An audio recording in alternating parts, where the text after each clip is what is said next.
Okey, Assalamualaikum semua. Hari ni hari kedua, tengah hari perlis hujan, kita tetap teruskan misi kita untuk bantuan banjir. Kita bergerak ke Kanga. Jom.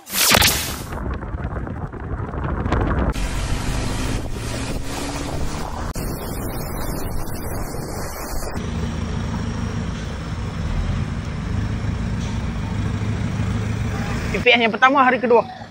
Ni sekolah kebangsaan Gua Nangkau. Jauh sikit daripada Arau lah. Cedok. Banyak, boh. Boleh, boh. Dah, boh. Lan. Cedok.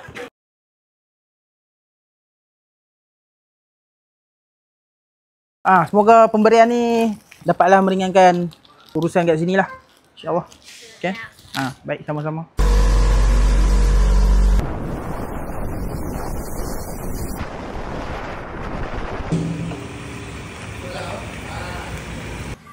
Sekarang dekat IPG. IPG Perlis lah. PPS yang kedua hari ni. Lepas tu akan yang pergi yang last punya.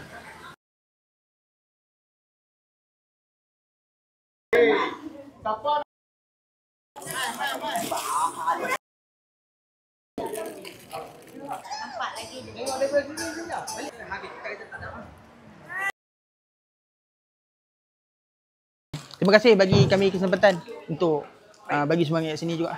Okay.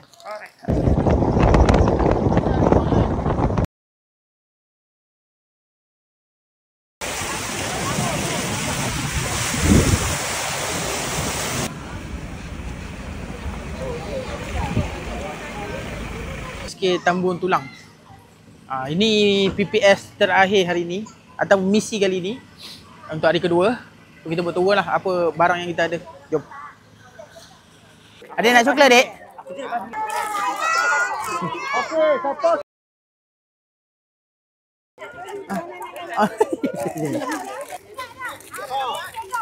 Ni, tidak. Nah. Berterabuk di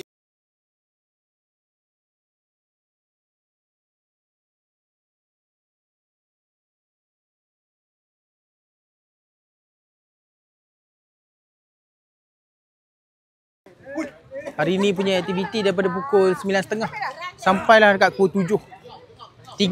Tiga kali trip restock. Terima kasih orang Perlis.